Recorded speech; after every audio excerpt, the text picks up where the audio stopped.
Good morning, everybody. Thank you for joining us in this alternate table configuration. We took a break from our COCOM PA conference to be able to do this, so our apologies. We didn't have time to reconfigure the room like you're used to. Hopefully some of you who cover the State Department and other places might find this more familiar and to your liking. Pleased to have with us here for his update for the week, Colonel Steve Warren from Operation Inherent Resolve. Steve, we will turn it over to you for opening questions, and as always, folks, just signal me and I'll get you on the list here for questions once he's done. Steve.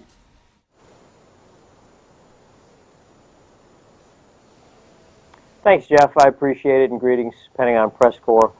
I want to start today and mention, of course, France and our condolences to all those victims there. The morning after those attacks, I had the opportunity to sit and have breakfast with a French officer who's here on Fob Union with us, and his family's fine. They were in Marseille, but it's something that we certainly felt here. This is a coalition that over time becomes a lot like a family, so our thoughts and our prayers and our hearts are very much with the French.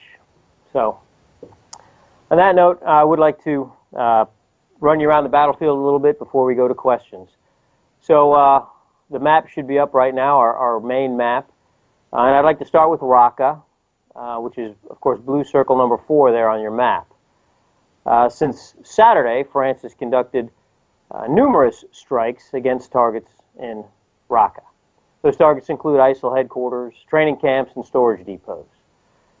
The French have been a robust partner and a robust member of Operation Inherent Resolve. They were our first NATO partner to strike Iraq in September of 14, and they've conducted about 12% of all of the non-U.S. strikes in Iraq and Syria so far. There are approximately 240 French troops here in Iraq training, advising, and assisting the ISF.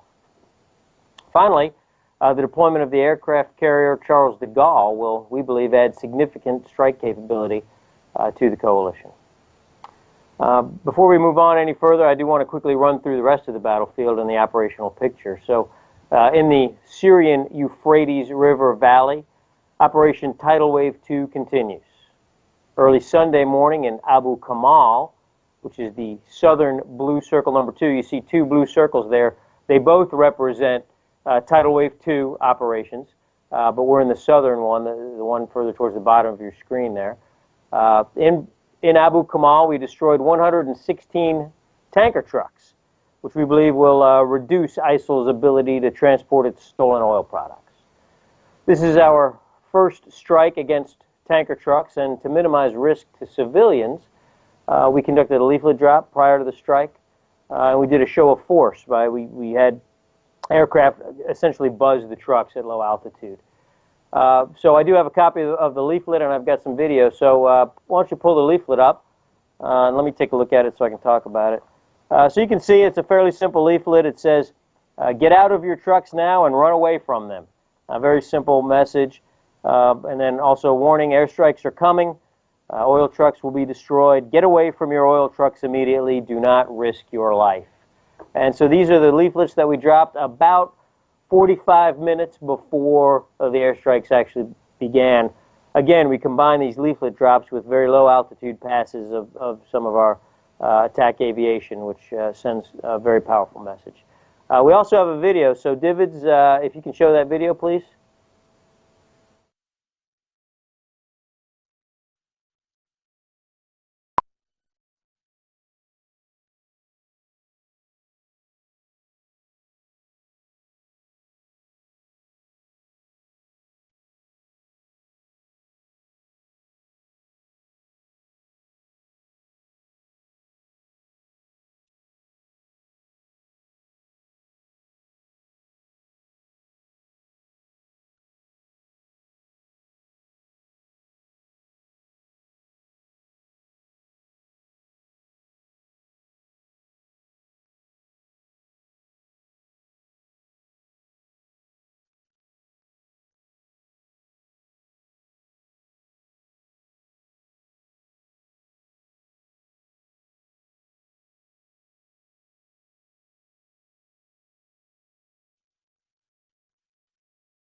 So I think those videos were a little bit dramatic. I think the first and the last one were bombs, and in between, of course, you saw strafing runs from their A-10s and the other C-130s that were out there conducting this operation.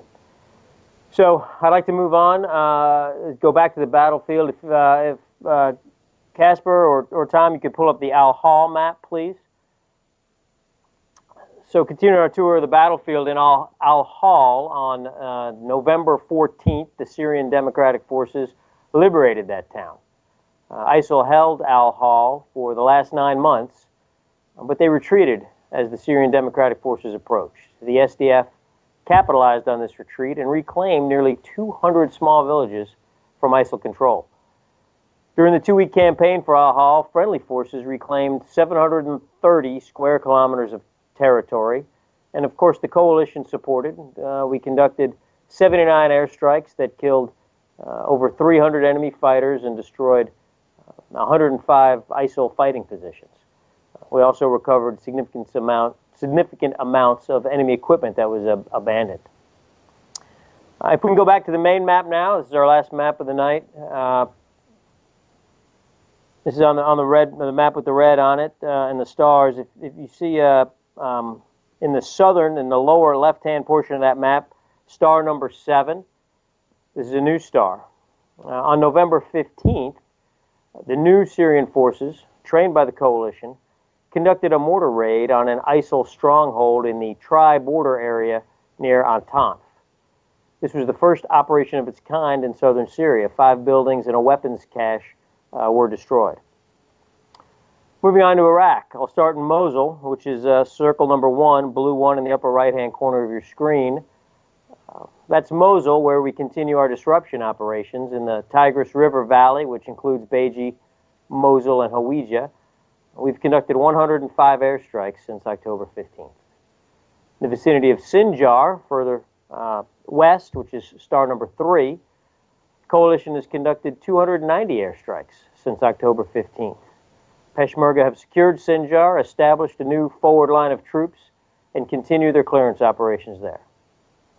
Finally, along the Euphrates River Valley, which includes Ramadi, Fallujah, and Abu Hayat, we've conducted over 190 airstrikes since October 15th. So these are all the whats, and the important, I think, question is always the why. And the why is, and the why I tell you all this is because I think it's important for everyone to understand our overarching objective, which is to partner with indigenous ground forces, enable those indigenous ground forces to conduct offensive operations, and then provide coalition air power on top of those offensive operations. As indigenous friendly forces maneuver against our enemy, it causes our enemy to move. The enemy has to react. And as soon as the enemy reacts, we kill them from the air. So I think that's my overall message here. This is an operation. It spans the breadth and the depth of this battlefield, now going as far south as the tri-border area, as far west as the Mara line, and as far east as really Beji. So that concludes my opening remarks, and I guess AP, if it's Lita or Bob, we'll start with you. Thanks, Steve. Can you hear me? Yep. All right. Can you hear Bob? Okay. Steve, I have a question that goes to this this question that's been raised about the overall pace of the campaign, particularly the air campaign. You mentioned that the French in recent days have hit numerous targets in the Raqqa area, training camps, storage depots, headquarters buildings. Some people would ask why those kinds of targets, which seemed like good, obvious targets, why they haven't been taken out before. I mean, is the Islamic State adding to its infrastructure and expanding, or why were those kind of targets not already hit?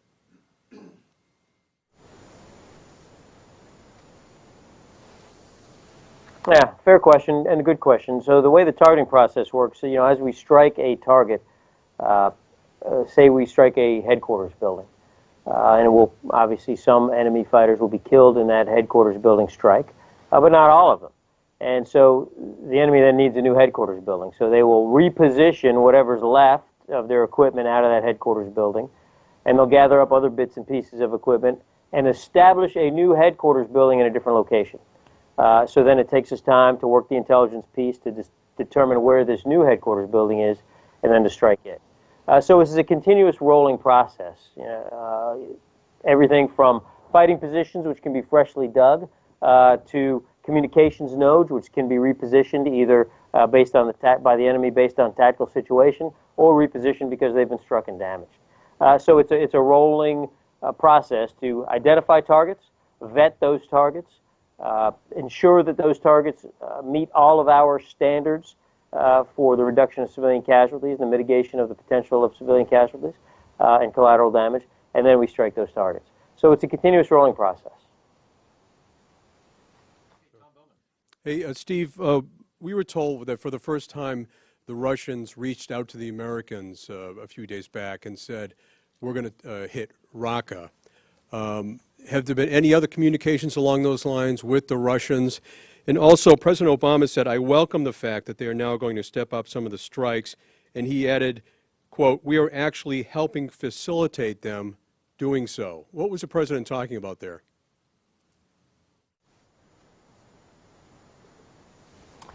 All right, so the communications piece first, Tom. As you know, several weeks ago, we established a system that would allow Russian headquarters and coalition headquarters, in our case it's the KAC, to reach out to one another and warn or advise of an upcoming operation so that we could deconflict, right? This is all about safety and deconfliction so that there are no incidents in the air. And so this is what happened. Now, we actually test that communication channel almost daily, so we know it's a good channel. But in this case, it was actually used for the first time. So the Russians contacted us and told us what they were going to do, and we acknowledged it, and everybody continued on with their missions. It's important to note that the Russian actions in Raqqa here recently had a minimal impact on our coalition operations, very minimal. As far as what the president said, certainly I'm aware of what the president said.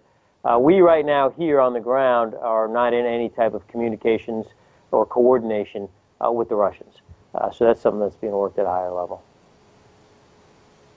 And getting back to Raqqa, as we all know, the Russians are not using precision munitions. Any sense of any increased civilian casualties in Raqqa as a result of that?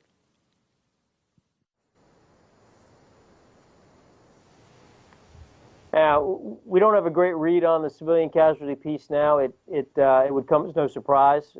As you noted, the Russians are using dumb bombs. Their history has been both reckless and irresponsible.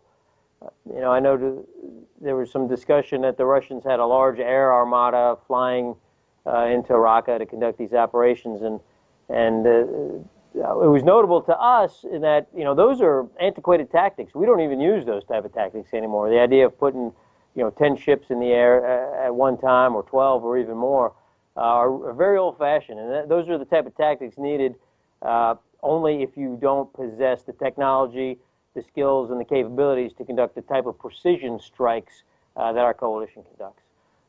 So, uncertain on the civilian casualty piece at this point. We are, of course, continuing to monitor it closely.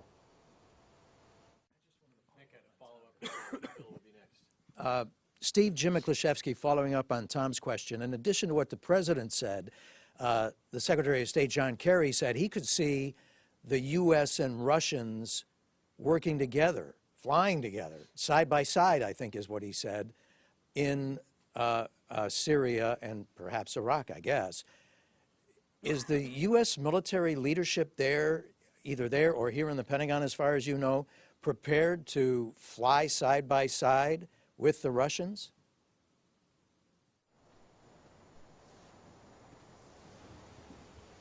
The U.S. military, of course, has the greatest aviators on Earth, and so they're capable of flying with anybody. That said, we right now have no plans to conduct coordinated operations with the Russians. Actually working together in combat flight operations, side by side, with the Russians at this point?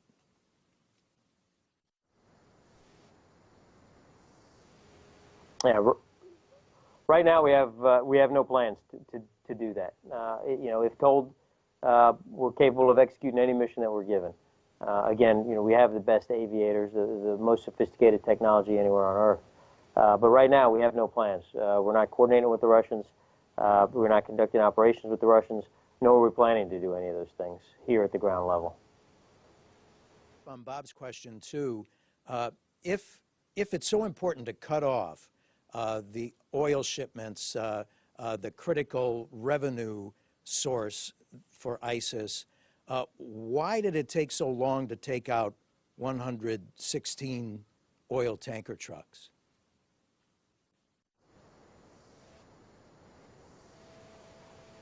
No, that's a great question, Jim. Thanks for asking it.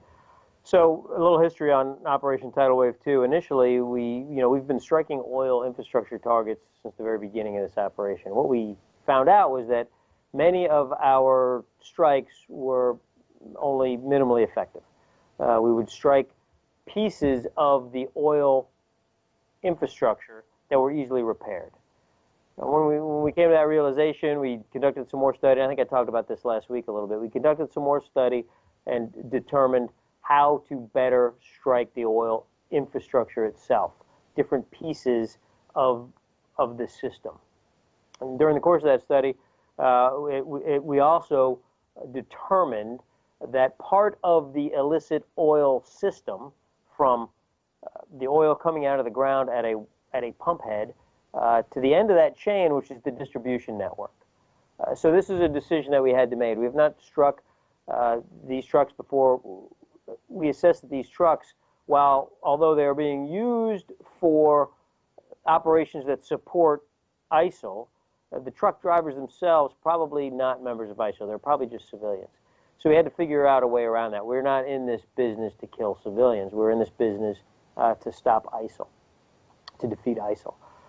So we spent some time developing some TTPs that I read out earlier, the leaflets, the low pass. We did some, I didn't mention in my opener, we did some strafing runs as well to kind of shoo people away without harming them. So we had to go through that whole process of, one, determining whether or not we felt it was in our best interest to strike these trucks.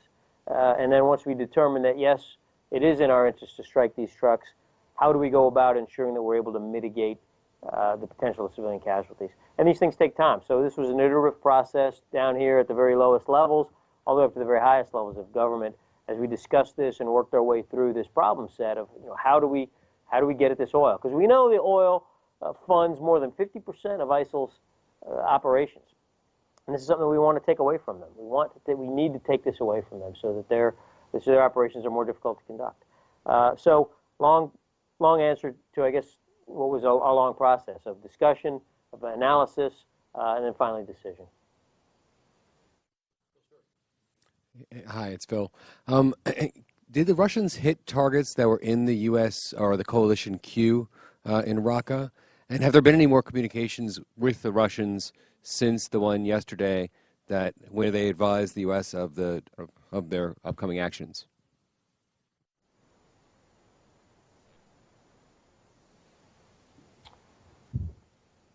Phil, we're still analyzing specifically what they hit. It's there was some cloud cover, and so we don't have the situational awareness that we'd like when there's cloud cover like that. So we're still working through the process of determining specifically exactly what the Russians hit. They did not, when they communicated with us to let us know that they were preparing to do strikes in this region, they did not give us their target set. So now we're going through the analysis piece to try to determine exactly what they hit. Right now, I've seen no indication that they hit any targets in our target set. That said, they were attempting to strike ISIL targets because ISIL is who's in Raqqa. What was the second part of your question, Phil? I forgot. I'm sorry. Communication?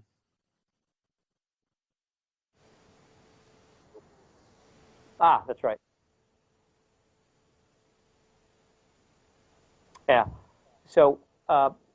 As of now, so again, we test our communication line daily, so I'm not going to count that as a communication. So, I mean, we speak to a Russian every day, but it's purely a communications check. So as far as a deconfliction, a formal deconfliction, no, that hasn't happened again since the initial one. And then just to be clear, since the Russian strikes, there's been some reporting out of the region that ISIL leadership or some families that are linked to ISIL are moving out of Raqqa and they're moving out of the city. Have you all seen anything like that to back that up?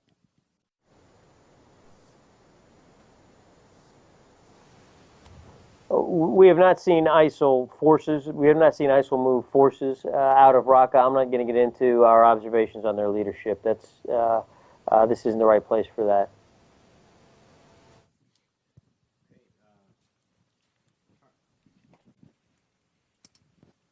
Hi, Colonel Warren.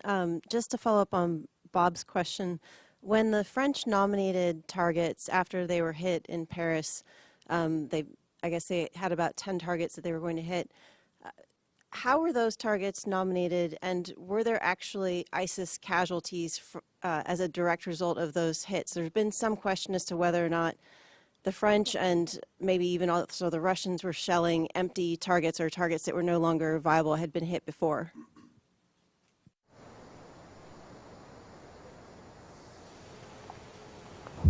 Well, there's a couple of pieces to that question. You know, we often hit targets. We reattack targets all the time. So that's a very common practice for us to reattack a target. So there's that. I don't have a casualty count for the French strikes, but what I'll tell you is those targets that they struck were vetted. They were appropriately researched, vetted, and queued up targets. So they were targets that were in the slate to get hit eventually. So we don't have a good battle damage assessment. We rarely get that from these type of pre-planned strikes. We can get the, you know, we can get the battle damage assessment on people usually through the dynamic strikes. But from these pre-planned strikes, we rarely get that kind of battle damage feedback ever in other strikes as well. So. And just one follow, CNN had reported that 33 ISIS leaders might have been hit as a result of like the last couple of days of airstrikes. Anything you can say about that? And then on the fuel convoy, were these 116 trucks, were they all queued up to go over the border, or were they scattered in various places? Could you describe the scene a little bit for us?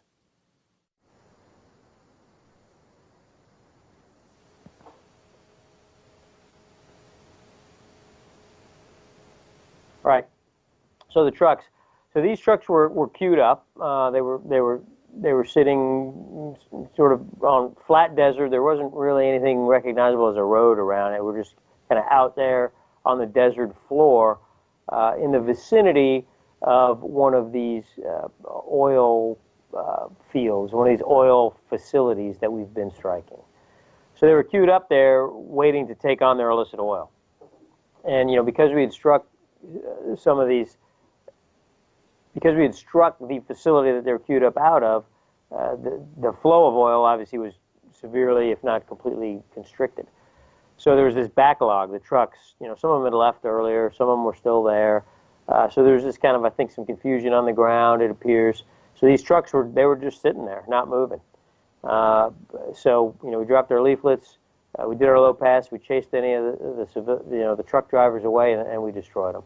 So they weren't moving. They were all, as you saw in the videos, they were all stationary. Nothing was driving anywhere. So it was a pretty straightforward, attack. You know, it's notable. I forgot to tell this story. In one case, we did see some civilians run away from their trucks, but for some reason they ducked into a tent that was maybe 100 meters or so away from where these trucks were congregated, and they were bumper to bumper, these trucks, in many cases. And so the civilians ran into this tent, and you know, because of their proximity to where they were and what they were doing, these truck drivers were absolutely legitimate military targets. But in a great sense of what we're all about here, those pilots made a decision, you know, from the cockpit that they could accomplish their mission without striking that tent and without hurting any of those civilians. So that's something I just wanted to share. On the leaders, 33 leaders killed. I'm familiar with CNN's report. We don't have any leadership HVI announcements to make today. And we will continue to announce HVIs as they come up. Thanks. Hi, Colonel Warren. Good to see you. Just on these 116 tanker trucks. Do you have any idea how much revenue that the loss of these trucks is going to cause ISIS?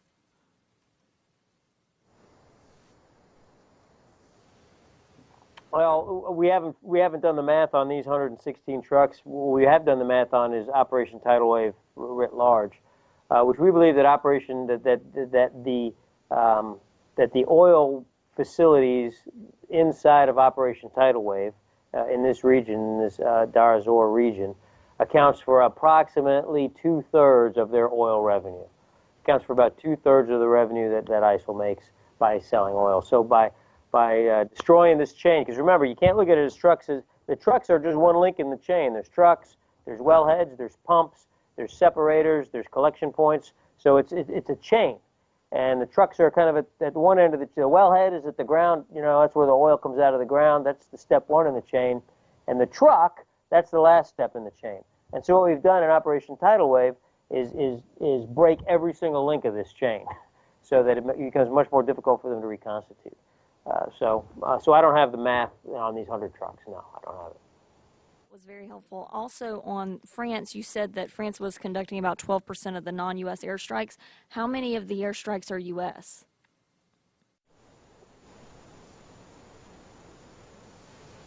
A majority. I should have looked up the percent. It's over half. Over half are U.S. We can get you that exact number. Just send me a note and I'll send it to you. One last question about the Russian airliner that was bombed. There were pictures today from ISIS saying that the bomb was in a soda can. Do you have any comment, or have you seen any sort of bombing tactics like that? And is this just turning into a point where the world cannot find a way to predict how to stop these bombs?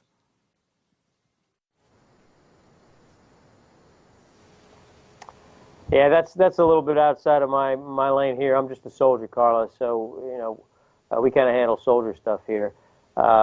You know, what I'll tell you is that, you know, ISIL's decision to start expanding their operations outside of their own borders is something that should concern everyone, and it's the very reason why we're here.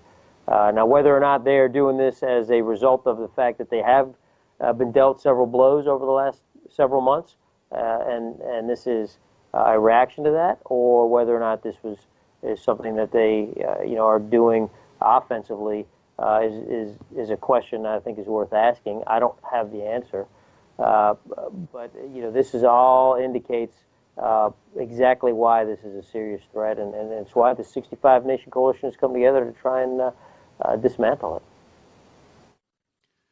Colonel, it's Jamie McIntyre. I'm never quite sure whether you can see us or not, but so let me know. But my question is about Secretary Kerry in the last couple of days has several times mentioned that the United States is working with Turkey to try to close or seal off the remaining open border between Syria and Turkey.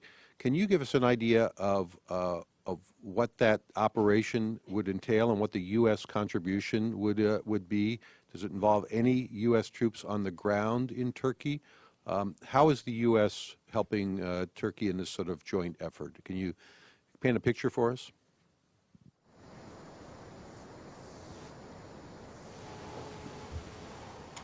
Thanks, Jamie. I can see you. So you've got a blue shirt on. So there's one last. I don't know. Is the map up? If the map's up, let's take a look at the map here. So the last part of the border that remains open is just a little bit to the right of blue circle number 3 here. We call that the Manjib pocket, and in fact, well, actually, it's not quite on the map. It's really off the map. So actually, where the blue circle number 3 is, that's the Manjib pocket. And to the left of blue circle number 3, sort of off the edge of the map, is where the Mora line is. The Mora line is the line between ISIL forces on the east and moderate opposition forces to the west. And that little bit of red that you sort of see there underneath the blue 3, that's the Manjib pocket. And that's the last piece of border that ISIL controls. That's the last piece of the Syrian-Turk border that ISIL controls. So we are working diligently in several ways. Number one is our ongoing Mara line operations, which I've talked about almost every week here, and it's even on our map is number 3. So as friendly forces push east from the Mara line, the idea is that they will link up with friendly forces that are on the other side of the Manjin pocket and seal that border off. So that's step one. And as you know, the new Syrian forces, the Syrians who we exfiltrated out into Turkey and Jordan, and we trained them, and then we infiltrated them back in, those forces are on the ground operating right now, this very minute, along the Mora line, and they're helping identify targets, and they're using the skills that they learned from us, to rally their colleagues and cohorts. So that's step one of our operations to try to seal the Turkish border. Step two is on the Turkish side. So, and that's working at a slightly higher level. There are no American forces conducting operations in Turkey, so I'll be clear about that right up front. But certainly at the governmental level, we are working with the Turks on finding ways what we can do. What can we do? Is there any type of equipment or any type of advice or any type of expertise we can provide that will help the Turks ultimately seal that border? I'm not prepared to detail specifically what all it is. Most of it is at a different level than the Joint Task Force here. It's more at the intergovernmental level, but that's the other piece of that. Hey, Steve, it's Christina. It's good to see you. You know that France has conducted 12% of the non-U.S. airstrikes. Do you expect to see that number grow?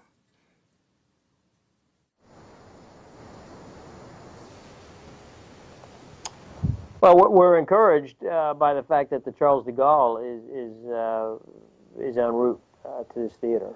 So with that additional influx of aircraft, I do expect that the overall percentage that the French are contributing will grow. Yes.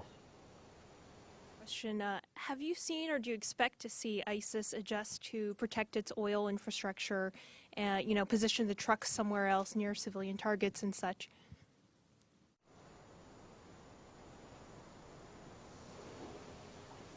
Well, ISIL is going to have a hard time adjusting to this because of the way we executed this operation, very similar to Tidal Wave 1 back in the 1940s and against Nazi oil fields in Romania. This was not a piecemeal execution. This was a sudden strike. This was a tidal wave that swept across these oil fields and has really crippled them.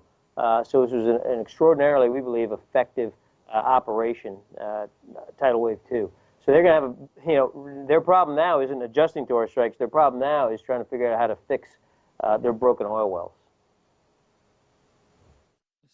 Hi, Steve. You said that the Syrian Democratic Forces have liberated Al-Hal city and liberated also nearly 250 villages, 730 square kilometer freed from the Daesh, the ISIS forces. Could you also confirm that the second package or the party of ammunitions have been delivered to the Syrian Arab coalition forces successfully or not?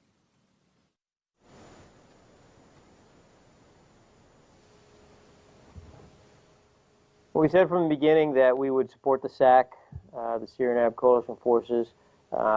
We announced the first weapons or the first ammunition supply that we did many weeks ago, maybe 2 months ago at this point now. Beyond that, we've made a decision not to announce further operations like that. So I've got no announcements to make other than to stand on our initial announcement, our initial statement, which is that we will continue to reinforce success. For not announcing while the State Department says yes, it's delivered? You'd have to ask the State Department that.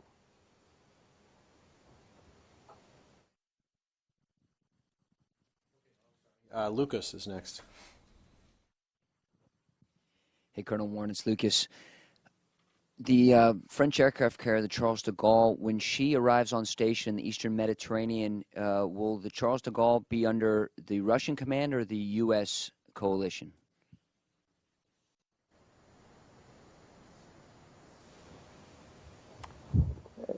The Charles de Gaulle is supporting the U.S.-led coalition, the 65-nation Operation Inherent Resolve. And just to follow to some previous questions about targets being hit, is there a catch-22 about the not striking civilians and avoiding civilian casualties when over the past year the 50 million in oil revenue generated has been going to killing a large number of civilians? Is there any risk that avoiding civilian casualties is actually prolonging more civilian casualties?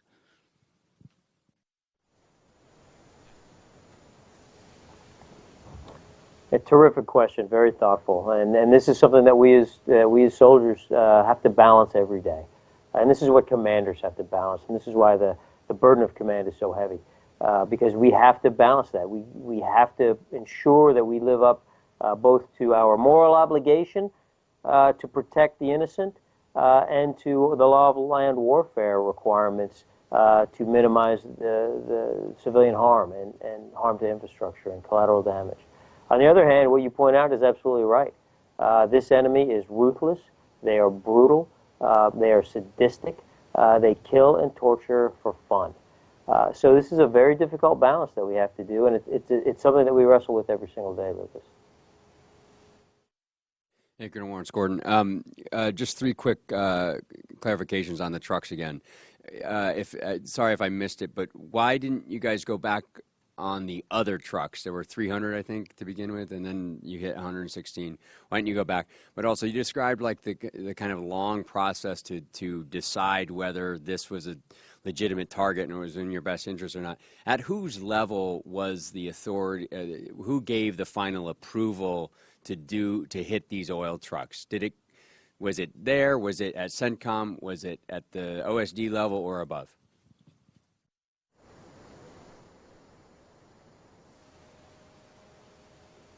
That's two. What's the third?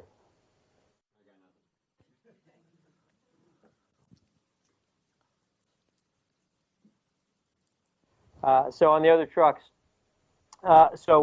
frankly, the aircraft expended 24 500-pound bombs and all of their ammunition.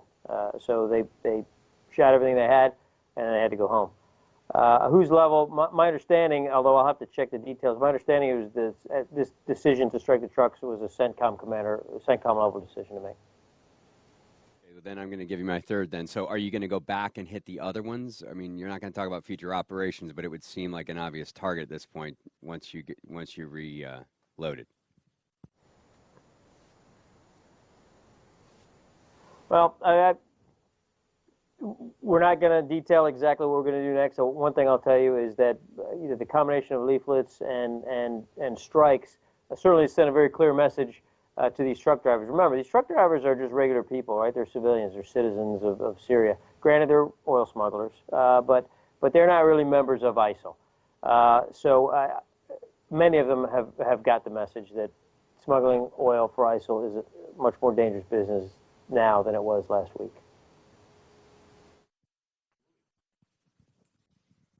Hey, Colonel, it's Louis with ABC. You mentioned that the Charles de Gaulle is going to join the coalition efforts. Do you have a time frame for when they are going to arrive and when they're going to begin air operations against ISIS off the eastern Mediterranean? And with the Russians conducting their own airstrikes in Raqqa, have they given any other notifications since the first one?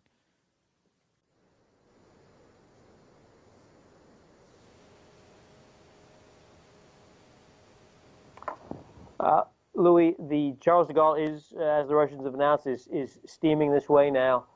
She will be on station at a date that I don't have. And of course, I think I'd really rather leave it to the French to announce specifically when she'll be on station and when she'll be conducting operations. I was trying to take a note, Louis, and I didn't take a good one. What was your second question? The Russians gave notification of the first strike in Raqqa. Have they given notification since then of any additional strikes?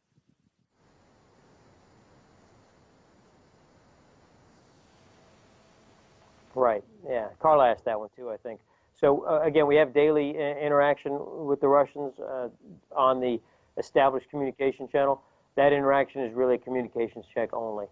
Since their one notification, their deconfliction call that they made, we have not had another deconfliction or notification call.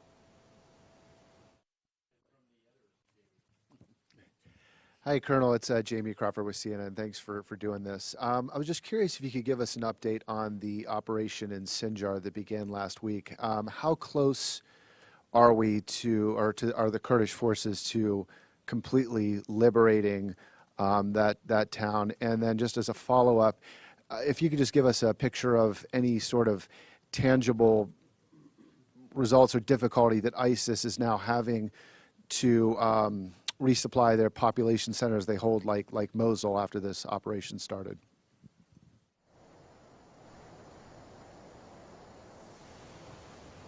So Sinjar is liberated. The Peshmerga forces are now going through the laborious process of identifying and reducing or clearing the IEDs, booby traps, etc., that ISIL left behind. As far as the impact on Mosul, certainly, as is always the case with logistics, it won't be instantaneous. But having severed that main artery between Raqqa and Mosul, it will force ISIL's resupply and logistics operations off the high-speed avenue of approach, and they'll have to now move through these rat lines and smuggling routes that go through the desert south of Sinjar. This will take what normally would be a several-hour drive from Raqqa to Mosul will turn into potentially days. So this will have an impact. This will cause our enemy to be less able to do what they want to do, which is to mutually reinforce their own positions. Again, this is the operational nature of what we're doing now. So pressure in Iraq, pressure in Syria, pressure in the north, pressure in the south, and what this does, and all those pressures, primarily by ground forces, but all of those pressures cause the enemy to have to make very difficult decisions, and cause the enemy to not necessarily be able to help other portions of his organization. And by continuing this ground pressure, what we see is that as you're being attacked from the ground, as was the case in Sinjar, as was the case in Al-Hal, as was the case at Tanf, the enemy will move, as a reaction to the ground pressure that's been placed on them. And that causes them to pop up and become a very easy target for our air power to kill. So this is the beauty of these combined air-ground operations. So we don't have specific statistics yet, percentage of how much Mosul will be constricted by the seizure of Sinjar. But what we do know is it will drive ISIL off the main road and onto the back roads, which will slow their operations substantially. Hi, it's Brian Everstein. Back on the Russian contact, this strike was different not only in where it was, but also you used the term armada, and they used their longer range, the 95 and 160 bombers, likely coming in from outside airspace using cruise missiles. Does that explain a greater need for deconfliction, just the size of this strike? And now that contact has been made operationally, is there an expectation of reciprocation or that you will see more contact like this?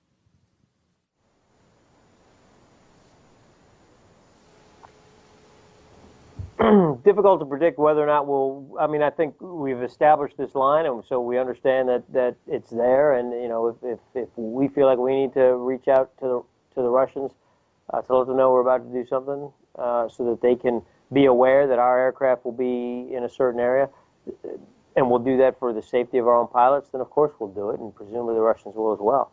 I think the need for it this time, it was the size, right? I mean, in this case, these were multi-ship formations, and it was cruise missiles fired, frankly, over the Iraqi airspace. So these are areas, this is stuff that we haven't seen before. The Russians have not bombed in Raqqa. Historically, it's been coalition planes bombing in Raqqa. So, it only made sense for the Russians to alert us that they would be in the area, so that we didn't bump into each other in the air, which is the whole idea behind this communications channel. It's all about deconflicting airspace. So, yeah, that's the answer. Just a quick one, Colonel. USS Harry Truman just got underway from Norfolk. Will she be going to the eastern Mediterranean to launch strikes against ISIS?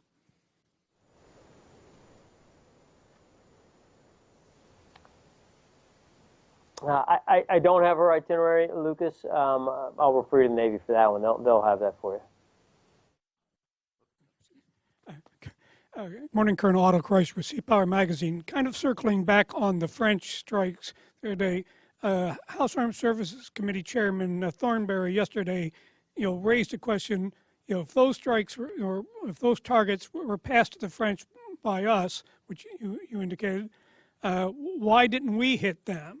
And he raised the issue of what he calls the extreme micromanagement of the air war from the White House. Is there anything to that? Are we being, could we have hit those targets before, but we were restricted from doing it, so we turned them over to the French?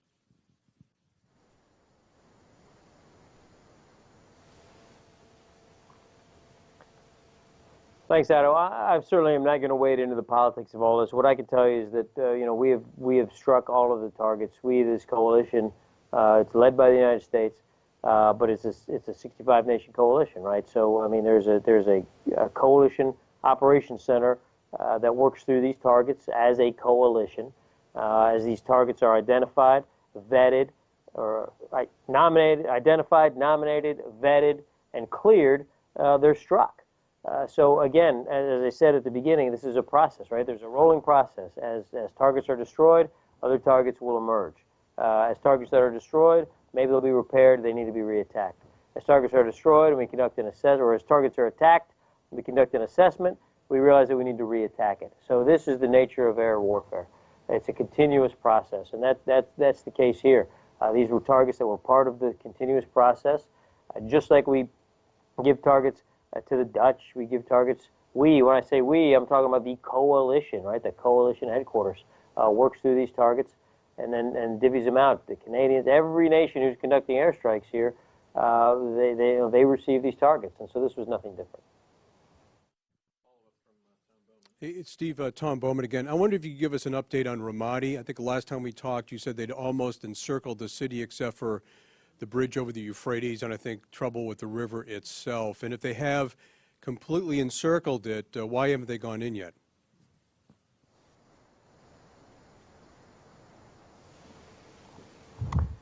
So the Western Axis has seen some fairly good activity. I think I mentioned that Camp Warrar has not only been seized, but now cleared of nearly 30, I think it was 24, 26 IEDs that have been discovered buried in Camp Warrar, which is right on the west bank of the river and overlooks the main city.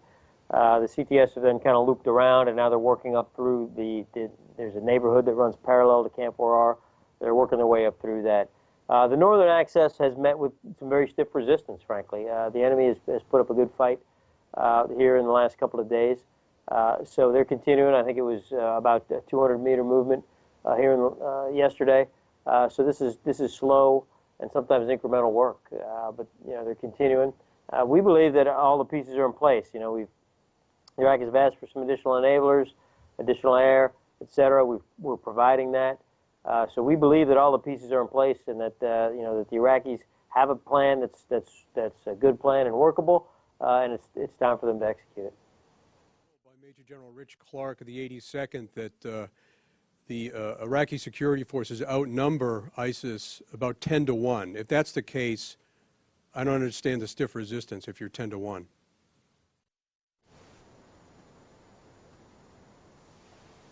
Yeah, that's 10 to 1 total.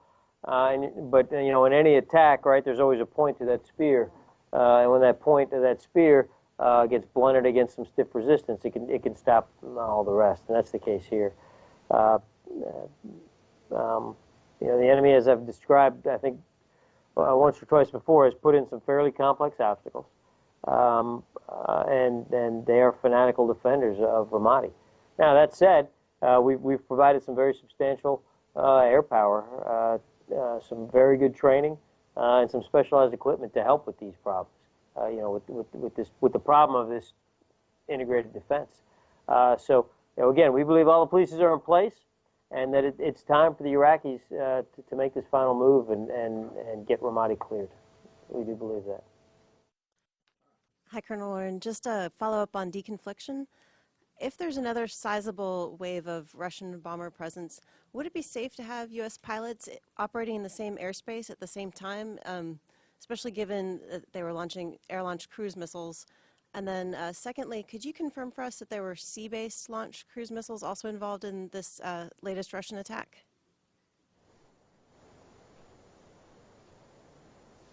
There were sea-based cruise missiles came out of the Caspian. Yes, and that's the reason we do the deconfliction, is to ensure safety. Right? Without deconfliction, without a deconfliction channel to speak to, then there's heightened risk. And so the reason we established this memorandum of understanding with the Russians was to reduce that risk.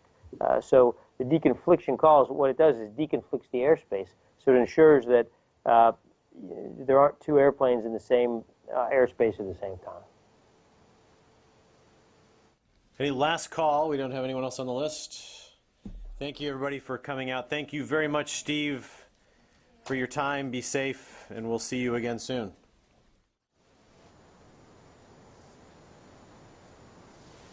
Thanks, guys.